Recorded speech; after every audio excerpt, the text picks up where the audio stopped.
అందరికీ నమస్కారం. ఈ రోజున శరన్నవరాత్రి మహోత్సవ సందర్భంగా సాహిత్య బృందం తేజస్ ట్రస్ట్ ఆధ్వర్యంలో ఈరోజు చక్కటి సాహిత్య కార్యక్రమం మరి ఈ రోజున బాబు గారి అడుగుజాడల్లో నడుస్తూ ఎంతో పేరు ప్రఖ్యాతిగాంచినటువంటి డాక్టర్ తాత సందీప్ సార్ గారి యొక్క అష్టావధానం మరియు ఈరోజు నిర్వహించడం జరుగుతుంది. అదేవిధంగా ప్రతి సంవత్సరం సాహిత్య పురస్కారం ఇస్తున్నాము ఒక విశిష్టమైనటువంటి వ్యక్తికి. ఈ రోజున మరి ప్రముఖులు సాహిత్యానికి తెలుగు భాషకు ఎనలేని సేవలు అందించినటువంటి డాక్టర్ దుర్గా మహాదేవుడి గారికి ఈ రోజున టీవీ సత్యనారాయణ సాహిత్య పురస్కారం 2023కి వారికి బహుకరించుకుంటున్నాం. వారు ఇచ్చేసినందుకు వారికి కృతజ్ఞతలు. అదేవిధంగా 2004 సాహిత్య పురస్కారాన్ని అవధానంలో ఇందాకే చెప్పాను. మరి ఎంతోమంది విద్యార్థులకు ప్రముఖుల యొక్క మనలో పొందినటువంటి డాక్టర్ తాత సందీప్ సార్ గారికి బహుకరించుకుంటున్నాము. వారు కూడా ఇచ్చేసినందుకు వారికి కృతజ్ఞతలు. ఈరోజు ఒక చక్కటి అవధాన కార్యక్రమాన్ని నిర్వహించబోతున్నారు. దీనికి ముఖ్య అతిథిగా మరి తెలుగు భాషకు తెలుగు అంటేనే ఒకప్పుడు మనం ఎన్టీ రామారావు గారి గురించి చెప్పుకునేవాళ్ళు. మరి ఈ రోజున ఆంధ్రప్రదేశ్లో తెలుగు అంటే మరి మండలి ప్రసాద్ గారి గుర్తొచ్చారు. దేశ విదేశాల్లో ఎక్కడైనా సరే తెలుగు గురించి మాట్లాడుతున్న ముందు మండలి ప్రసాద్ గారి గురించి మాట్లాడతారు. ఆయన తెలుగు భాష కోసం దాన్ని అభివృద్ధి చేయడం కోసం కానీ ప్రచారం చేయడంలో కానీ ఆమె ఎంత కృషి చేస్తున్నారో ఇంత ఈరోజు చూడండి, ఆయన అంతా చాలా బిజీగా ఉన్నారు. ఒక ఎమ్మెల్యేగా ఒక నియోజకవర్గంలో 3 కార్యక్రమాలు అలగడ్డ నుంచి ఇక్కడికి రావడం ఉంటే ఇది ఓన్లీ ఆయన తెలుగు భాష మీద ఉన్న అభిమానం కొద్ది ఆయన ఇక్కడికి రావడం జరిగింది. అటువంటి మహోన్నతమైన వ్యక్తి మండలి ప్రసాద్ గారు ఇక్కడ ముఖ్య అతిథిగా వచ్చేయడం చాలా సంతోషకరమైనటువంటి విషయం. శ్రీ పులాపట్ల శ్రీరామచంద్రమూర్తి గారు మరి ఈ సాహిత్య మండలిని ముందుకు నడిపించాలని ఇప్పుడు 80 ఏళ్ళు దాటింది ఇక్కడ ఏర్పాటు చేసి ఈ రోజున శ్రీ నడుపుల మోహన్ గుప్తా గారు అధ్యక్షుడిగా ఈ కార్యక్రమాన్ని నిర్వహించడంతో ముందుకు కృషి చేస్తున్నారు. అదేవిధంగా ఈ రోజు ప్రవచనాలను కూడా మోహన్ గుప్తా గారు ఏర్పాటు చేయడం పురుషోత్తం గారు మరి వారు నిరంతరం ఎక్కడికి వచ్చినా వాళ్ళ నాన్నగారి పాటలోనే పులాపట్ల పురుషోత్తం గారు వాళ్ళ నాన్నగారి పాటలో నడుస్తూ ఈ సాహిత్య మండలిని ఎక్కడో ఒకలాగా అభివృద్ధి చేయాలని చెప్పి ఎవరి దగ్గర డొనేషన్కి ఒకటి కాకుండా తన సొంతంగా ఇవన్నీ ఏర్పాటు చేస్తూ ఇక్కడ కార్యక్రమాన్ని ఏర్పాటు చేయడానికి ఎంతో కృషి చేస్తున్నారు. వారికి అన్ని విధాల మరి ఈరోజు కొద్దిగా పండుగ అవడం వల్ల కానీ మరి అందరూ ఇంకా మరి వృద్ధి పూర్వం అంటే అందరూ 6ంటికి లేచేవాళ్ళు. మరి చాలా లేట్గా మరి అందరూ తయారు చేసుకుంటున్నారు. కానీ కార్యక్రమానికి చాలామంది ప్రముఖులు వచ్చి ఉన్నారు. వారి సమక్షంలో ఈ సభ జరగడం చాలా సంతోషకరమైనటువంటి విషయం. ఈరోజు మీ అందరికీ మరి ఒకసారి స్వాగతాన్ని తెలియజేస్తూ ఈ అవార్డు కార్యక్రమాన్ని ముందుగా నిర్వహించుకుంటున్నాను. నమస్కారం.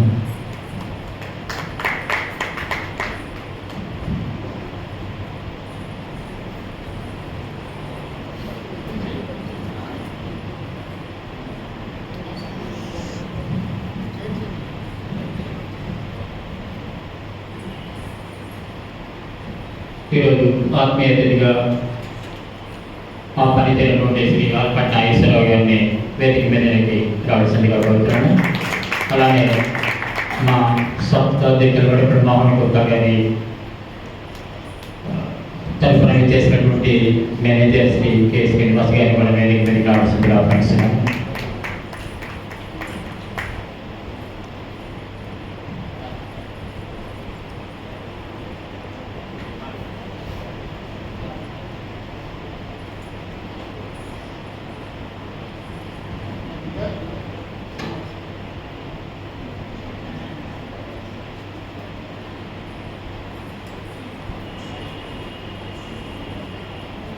శ్రీ ఆల్పట్ నాగేశ్వరరావు గారిని పరిశీలన చేయవలసిందిగా కోరుతున్నాను.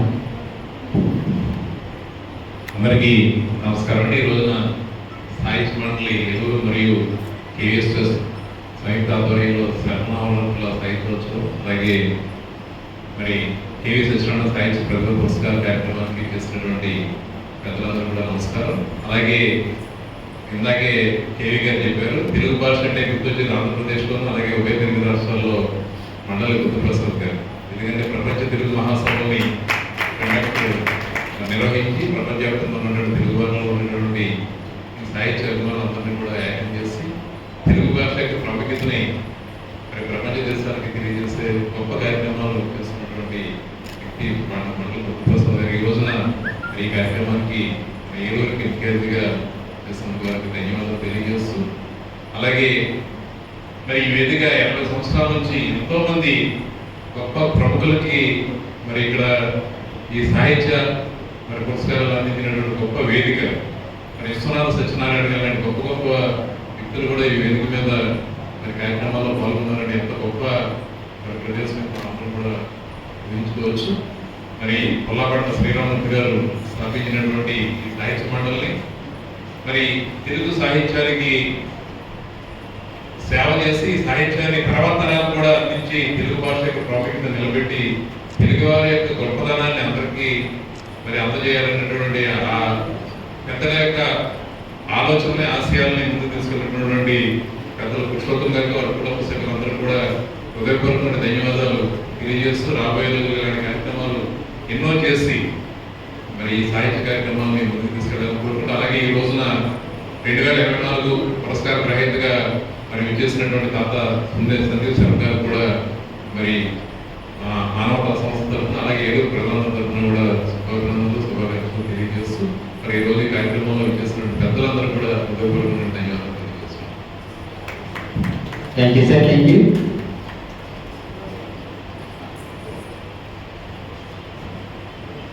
ఈ కార్యక్రమంలో చిన్న బిడ్డే ఇక్కడ కనిపిస్తున్నటువంటి కోడలను మా సంస్థ మెంబరు పెద్దపాటి రామకృష్ణ గారు గత ఉగాది పండుగ రోజున అనౌన్స్ చేసి మొన్నటి నెలలో దీన్ని హాల్కి బహుకరిస్తున్నారు.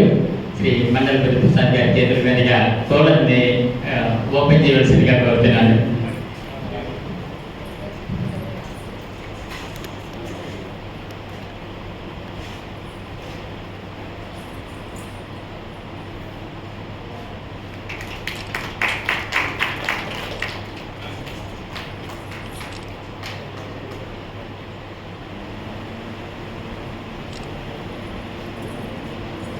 Yes, sir. Thank you.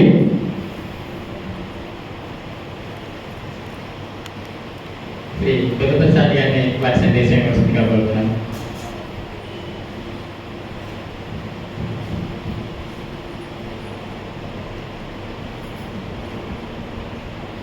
సభాధ్యక్షుడు Shri పురావట్ల Purushottam Rao గారు, ఈరోజు సర్కార గ్రహీతలు పంచగర తపస్వి ఆచార్య దూరిపల మహాదేవని గారు, అలాగే శతావధాని డాక్టర్ తాతా సందీప్ శర్మ గారు, ఈరోజు ఈ కార్యక్రమానికి అధికారులు కళారత్న కేవీ సత్యనారాయణ గారు, అలాగే ఈనాటి ఆత్మీయ అతిథులు శ్రీ ఆలపాటి నాగేశ్వరరావు గారు, శ్రీ శ్రీనివాస్ గారు, ఈరోజు ఈ కార్యక్రమం చేసిన సాహితీవేత్తలకు, సాహితీ ప్రియులకు, పాత్రికేయులకు అందరికీ కూడా నా హృదయపూర్వక నమస్కారం. కేవీఎస్ ట్రస్ట్ మరియు సాహిత్య మండలి సంయుక్త ఆధ్వర్యంలో ఈరోజున కేవీ సత్యనారాయణ సాహిత్య పురస్కార ప్రదానోత్సవంలో పాల్గొనడం చాలా ఆనందదాయకంగా ఉంది. కళారత్న కేవీ సత్యనారాయణ గారు తెలుగు నాట్య రంగానికి వన్ని తెచ్చిన వ్యక్తి. ప్రత్యేకించి కూచిపూడికి విశ్వవ్యాప్తమైన కీర్తిని సంపాదించిన వ్యక్తి. వ్యక్తి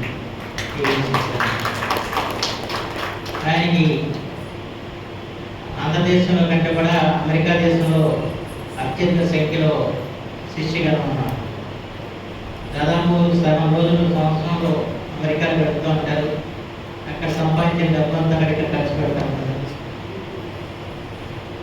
చాలా పెద్ద పెద్ద వాళ్ళందరూ కూడా ఆయనకి స్నేహితులు.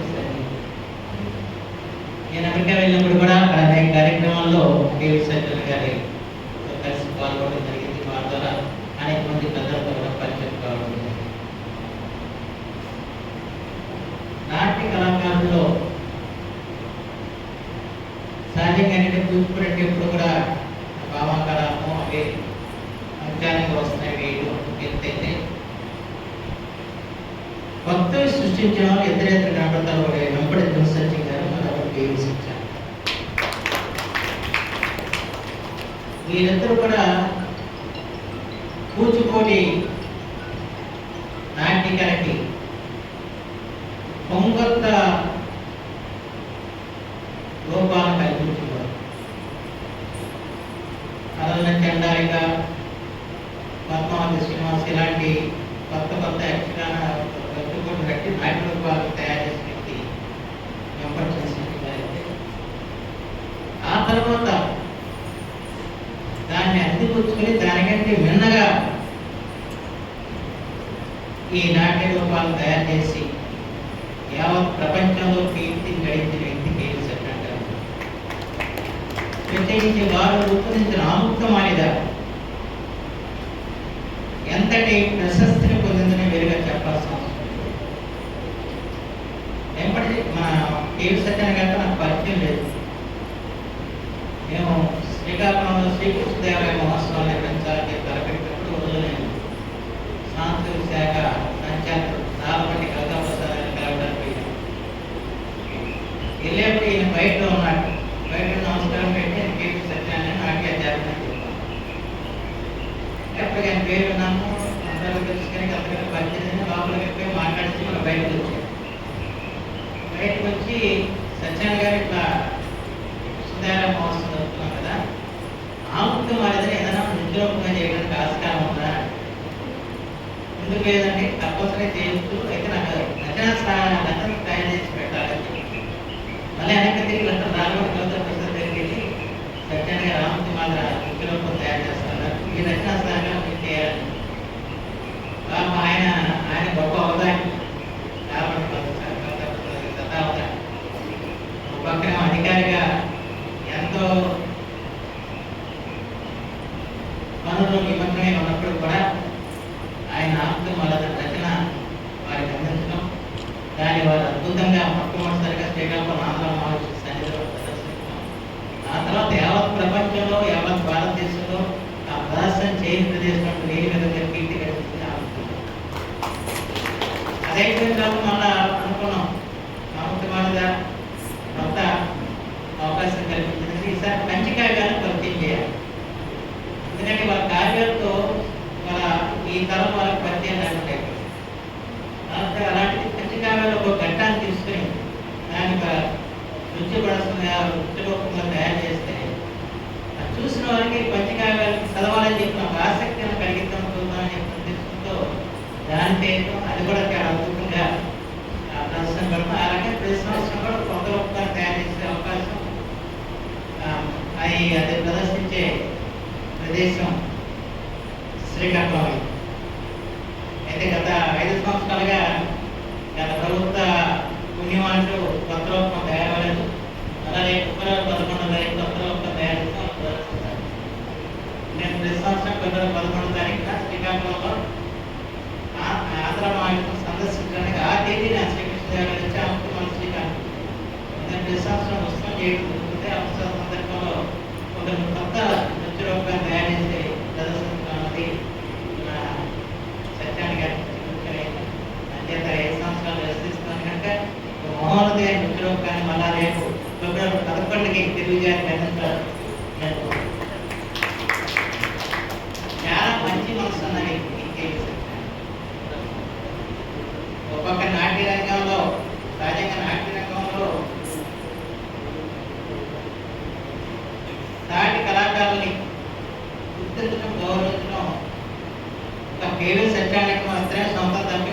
వాళ్ళకి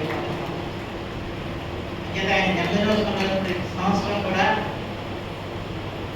నృత్య కళాకారులను తీసుకొచ్చి ఎవరైతే విశిష్టమైన నృత్య సేవ చేశారో వారి విదేశాల నుంచి తీసుకొచ్చి వాళ్ళ సత్కరించడం, వారికి పురస్కారం ఇవ్వడం కేవీ సత్యనారాయణ గారికి అది తెచ్చిపోయింది. మొన్న కూడా అమెరికా దేశంలో నృత్య కళాకారులు తీసుకొచ్చి ఆ రోజున చేశారు. దాంతోపాటు ఈ సాహిత్య పురస్కారం కూడా ఏర్పాటు చేసి గొప్ప గొప్ప సాహితీవేత్తలు కూడా మనం సత్కరించాలని చెప్పి ఆలోచన చేయడం. ఎందుకంటే సాహిత్యం లేని నృత్యం లేదు, దాన్ని తెలుసు. ఆయన నృత్యాన్ని తయారు చేయగలిగిన దానికి కావాల్సిన సాహిత్యం తయారు చేయడానికి ఆ రోజు రావడం. ఇక తర్వాత మళ్ళీ ఆయన తెలిపిన తర్వాత పెద్ద సమస్య అయిపోయింది. ఇక ఆయన రాయడం మొదలుపెట్టే కూడా అంచేత సాహిత్యం లేని ఏది కూడా సాహిత్యం కాదు. అందుకని నాట్యానికి ప్రారంభం సాహిత్యం కనుక సాహిత్యానికి కూడా మనం పురస్కారం ఇచ్చి సాహిత్యవేత్తలు కూడా గౌరవించాలని చెప్పిన సంకల్పంతో ఈ కార్యక్రమం నిర్వహిస్తున్నాం. ఇది కూడా దాదాపు 80 సంవత్సరాల మహోన్నతమైన చరిత్ర గత సాహిత్య మండలి కార్యక్రమం నిర్వహించడం చాలా సంతోషం. స్వర్గీయ పుల్లపట్ల శ్రీరామూర్తి గారి యొక్క సారథ్యంలో ఈ సాహిత్య మండలి ఏర్పడిన తెలిసిన విషయం. ఈ సాహిత్య మండలికి ఈరోజు వారి కుమారులు వారు కూడా సాహిత్యం నడిపిస్తున్నారు. ఎందుకంటే ఒకప్పుడు టికెట్స్ ప్రజానీకంతో ఉన్న సాహిత్యంలో తాజాగానికి వాళ్ళ శ్రమం తగ్గిపోయి దృశ్యం ప్రధానమైపోయింది. అంటే యూట్యూబ్లు లేదా టీవీలు చూడటం తప్ప ఏదైనా కార్యక్రమానికి వెళ్ళి చూద్దాము, విందాము, కథల్ని అన్న సంకల్పం అన్ని చోట్ల తగ్గిపోయింది. ఏ రోజు కాదు అనుకోవాలి. అలాంటి సందర్భంలో ఈ సాహిత్య ఏమాత్రం నిరాశ చెందకుండా ఇలాంటి కార్యక్రమాలు ఏర్పరుస్తూ ఈ ఏలూరికి సాహిత్యపరంగా కూడా కలకీర్తిని సాధించబడుతున్న సాహిత్య మండలి కూడా నేను హృదయపూర్వకంగా అవధానం అనేది తెలుగు భాషలో సంస్కృతంలో తెలుగులోనే అవధానం ఉన్నాయని చెప్తారు. పద్యం అంటే తెలుగు వారికి ప్రాణం. పద్యానికి ప్రాణం పోస్తుంది అవధానం అంటే మనం గుర్తుంచుకోవాల్సిన. కనుకప్పుడు సాహిత్యంలో స్తబ్దత ఏర్పడిన సమయంలో, సాహిత్యం పట్ల ప్రజల్లో ఒక ఆదరణ తెచ్చిన సమయంలో అవధానం ద్వారా ఒక ఉద్యమ స్వరూపంగా అవధానాన్ని తీసుకెళ్లిన వారు తిరుపతి వెంకట గౌరవ సోదర గౌరవ ఇలాంటి వారు. ఆ తర్వాత కొంతకాలం కొనసాగింది. కనుకప్పుడు మాడుగుల నాగమణి శర్మ గారు, మేడసాని మోహన్ గారు, తర్వాత కవితాప్రసాద్ గారు, వీళ్ళందరూ కూడా శతావధానులు, మా సహస్రావధానం దైకపాటి నరసింహ గారు, వీళ్ళందరూ కూడా ఒక ఊపారు ఈ అవధాన రంగంలో. అవధానం అంటే ఆసక్తి. అవధానం ద్వారా మన తెలుగు భాషకు ఒక శక్తిని సమకూర్చాలని చెప్పి మాత్రం అలాగే సదస్సులకి భాష పట్ల మమకారం కలిగించారు. సాహిత్యం పట్ల మన ఆసక్తిని కలిగించారు. దానికి అవధానాలు ఎంతగానో తోడ్పడ్డాయంటే ఎటువంటి సందేహం.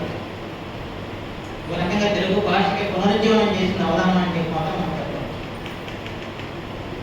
అలాంటి సమయంలో అవధానం చాలా మంది ఉండొచ్చు. అవధానం ద్వారా ఆకట్టుకోవచ్చు. అవధానం ద్వారా తన ప్రతిభని ప్రదర్శించవచ్చు. కానీ ఆంధ్రదేశ్ చరిత్రలో అవధానం తయారు చేసిన ఏకైక గ్రంథం మాత్రం డాక్టర్ దూరిపాటి మధురమ్మ గారు. ఈ అవధానానికి ఆచార్యుడు. ఎందుకంటే చాలా మంది అవధానం చేసి అందరితో అయిపోతుంది వాళ్ళ యొక్క ఎగ్జాంపుల్. కానీ అవధాన విద్యని 10 మందికి పంచిపెట్టిన చరిత్ర మాత్రం మాదేవమణి గారి తప్ప ఎవరికి లేదని చెప్తారు. దాదాపు 9 మంది అవధానం తయారు చేసిన ఘనత వారు. దాంట్లో 5 మహిళా అవధానం. మహిళలు కూడా వాళ్ళ అవధాన రంగంలో ఒక ఖ్యాతిని సంపాదించి పెట్టిన వ్యక్తి మాదేవ.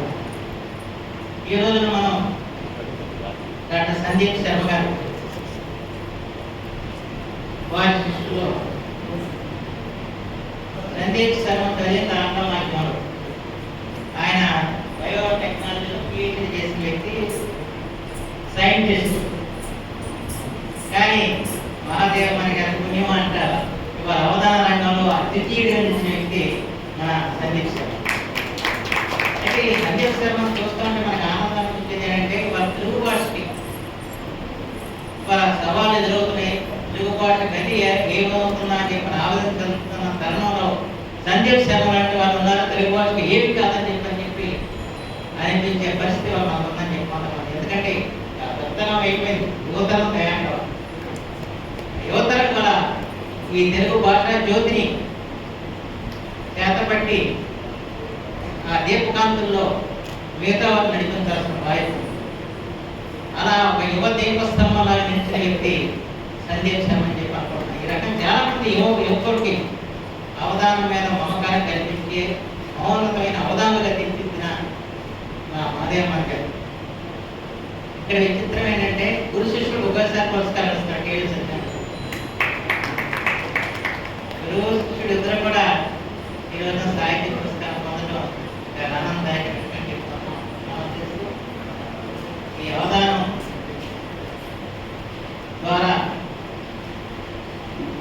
తెలుగు భాష పట్ల మమకారం కలగాల్సిన అవసరం ఉంది. అవధానం తెలుగు భాషకి తెలుగు భాష పట్ల ప్రజల్లో మమకారం కలిగించేదానికి అవధానం ఉపయోగపడాలంటే నాకు ఆ రకంగా. ఎందుకంటే వాళ్ళ అందరికీ తెలుసు వాళ్ళ మన విద్యా విధానంలో తెలుగు లేకుండా పోతాం. ఆ పరిస్థితుల్లో కనీసం తెలుగు అక్షరాలు నేర్పని జాగ్రత్త ఉపయోగలేదు.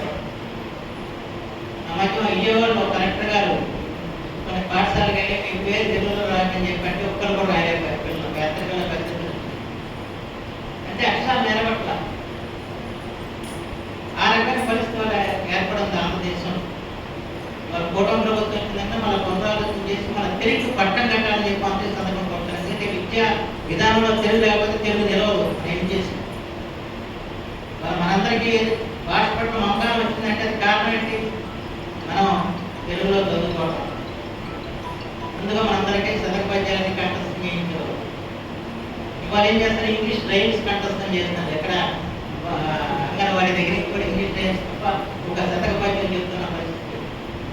అయితే శతక పద్యాలలో మనం బాగుపడ్డామా చెడిపోయామా అన్నది నాకు తెలియదు. ఎందుకంటే మా బోటల కంటే ఏదైనా పని చేయాలన్నప్పుడు ఒక శతక పద్యం గుర్తుకొచ్చేసి ఆగిపోతాం చెడ పని చేయడానికి సాహసం. ఇంకా కేవలం ఆ పద్యాలు చదవడం వల్ల ఆ పద్యాలు గుర్తుకొచ్చి మరి పని చేయకూడదని చెప్పి అనిపిస్తుంది. అలాగే మనకు తెలియకుండానే మన విలువల్ని శతక పద్యాలు అందించాయని వింటే మనం గుర్తుంచుకోవాల్సి. వాళ్ళు పూర్తిగా శతక పద్యాలు నిర్లక్ష్యం అయిపోయి మరి అర్థం లేని ఇంగ్లీష్ రైమ్స్ని వాళ్ళు నేర్పిస్తూ ఒక జాతిని వాళ్ళు నిర్వీర్యం చేస్తున్న పరిస్థితి ఈరోజు మన రాష్ట్రంలో నిజంగా దౌర్భాగ్యమైన పరిస్థితి చెప్పుకుంటున్నాం. అమెరికా వెళ్తే చాలా ఆనందం అనిపిస్తుంది.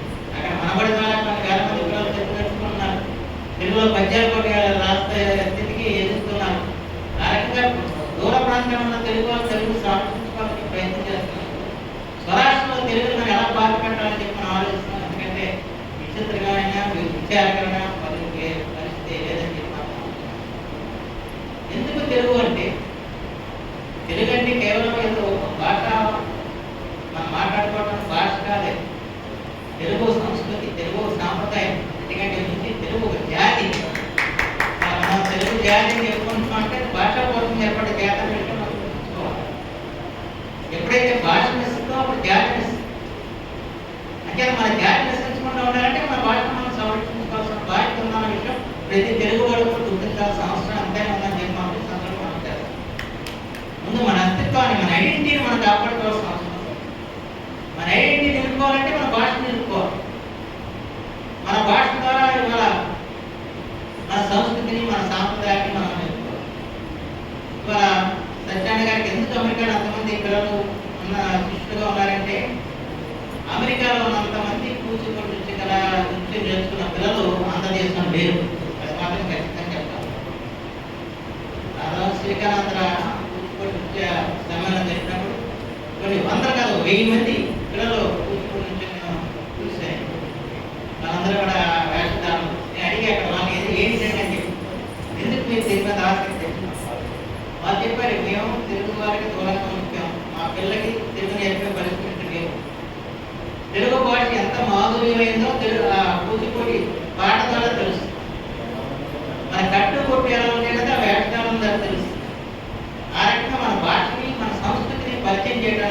ఈ కూచిపూడి నృత్యాన్ని మేము పిల్లలు నేర్పిస్తున్నామని చెప్పి. అందుకంటే ప్రతి తల్లిదండ్రులు కూడా పిల్లలకి నేర్పించాలి, కూచిపూడి నేర్పించాలి. ఎందుకు నేర్పించాలి? దాంట్లో పరమాత్మ ఏంటంటే మన భాష చాలా తెలియని భాష అన్నది తెలియజెప్పాల్సిన అవసరం ఉంది. సంగీత ప్రధానమైన భాష మన భాష చెప్పాలి. అలాగే మన కట్టు కొట్టు మన వ్యవహారాలు ఏ విధంగా ఉంటుంది అన్నది ఆ వేషధారణ ద్వారా తెలియజెప్తారు.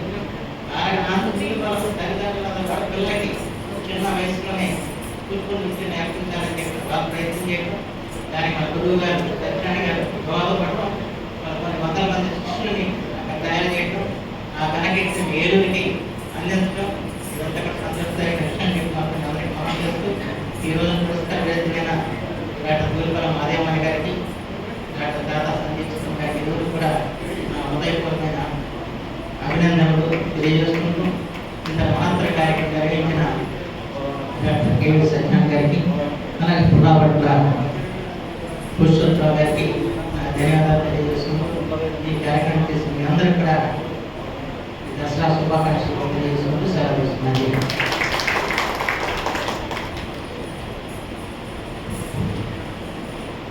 Thank you very much sir. Thank you. అనేక విషయాలు మాతో పాల్పంచుకున్నందుకు హృదయపూర్వకమైనటువంటి ధన్యవాదాలు తెలియజేసుకుంటున్నాను. తదనంతరం వెంటనే పురస్కార కార్యక్రమం ప్రారంభమవుతుంది. పురస్కార కార్యక్రమం అయిన వెంటనే హస్తావధాన కార్యక్రమం నిర్వహించుకుందాం. Sorry for delayed programme.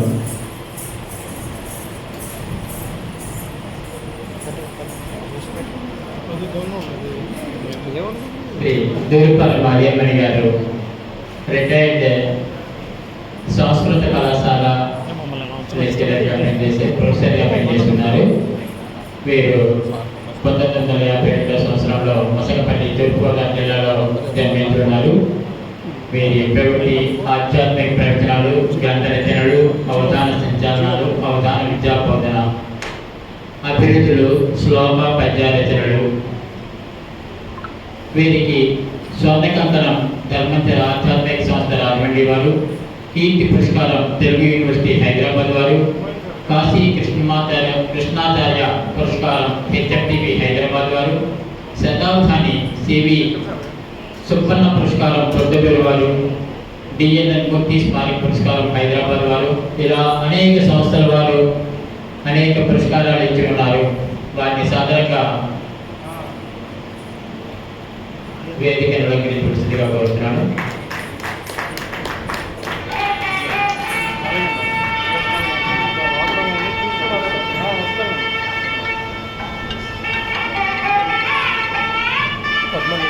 చేస్తాను ఇచ్చి పంపించాడు.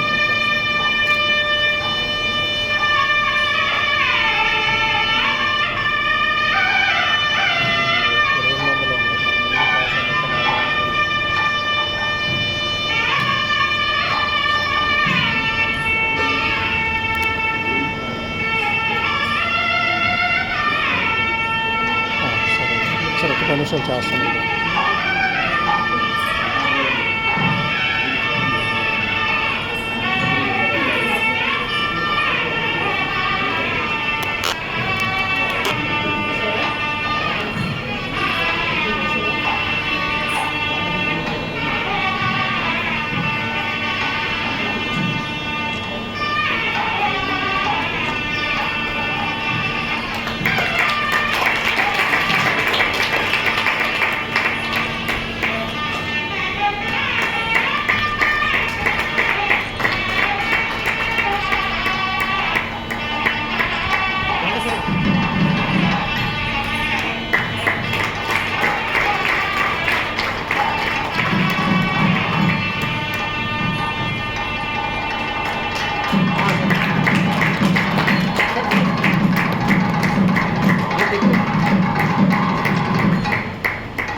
ఇప్పుడు దూతాల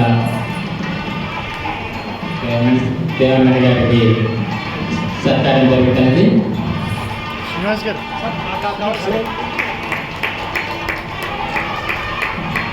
okay sir.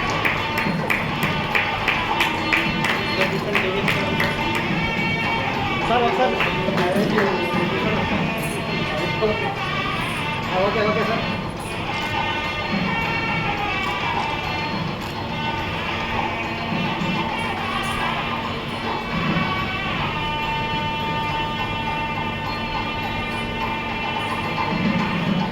Thank you sir, thank you very much.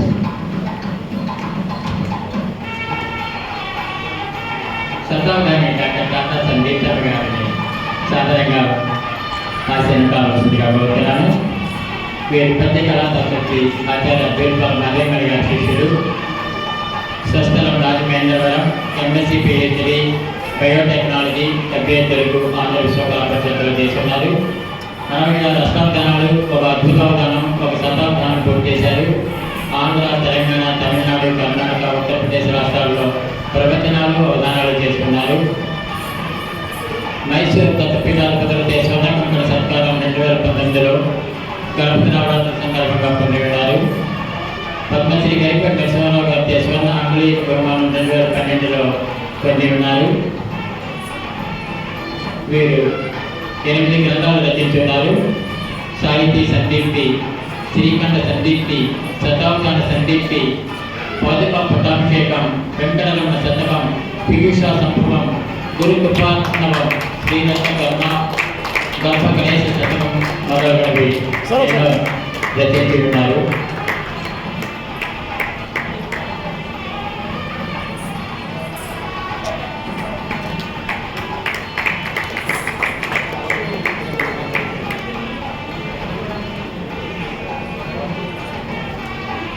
A group photo sir ఇదే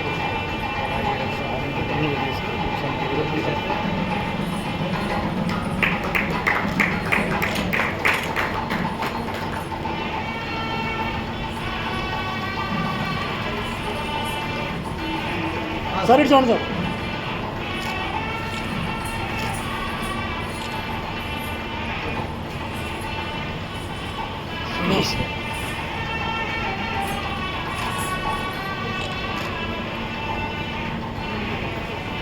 కొత్త ఫౌండేషన్ వారి సందీప్ గారికి సత్కార కార్యక్రమం.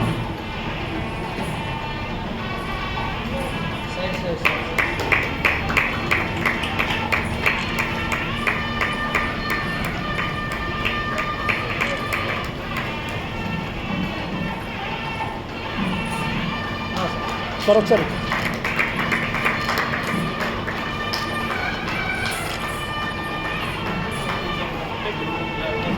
సెట్ చేయనా.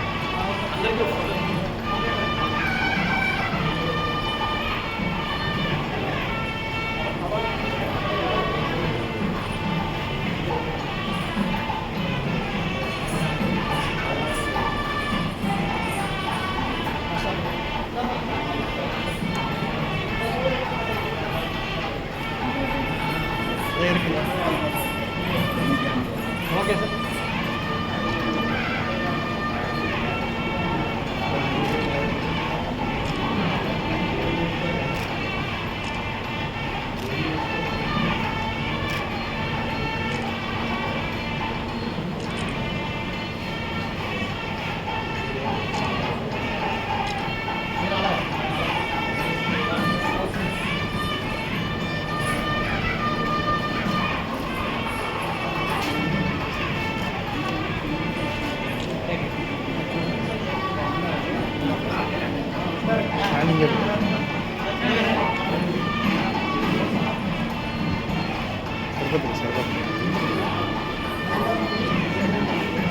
సార్ ఒకసారి సార్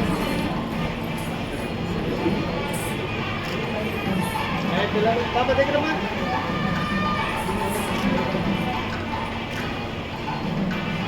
థ్యాంక్ యూ.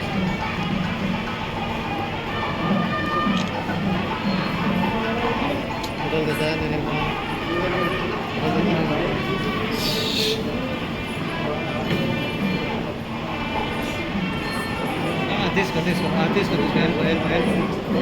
పెద్ద ఫోటోగ్రాఫర్ని మీరు గుర్తించట్లా ఆడే బాగా కెమెరా పని చేయట్లేదండి ఫోన్ నిజమే కదా ఏది కెమెరా ఏదైనా సరే ఇప్పుడు వచ్చిన అప్డేట్ అంతే కదా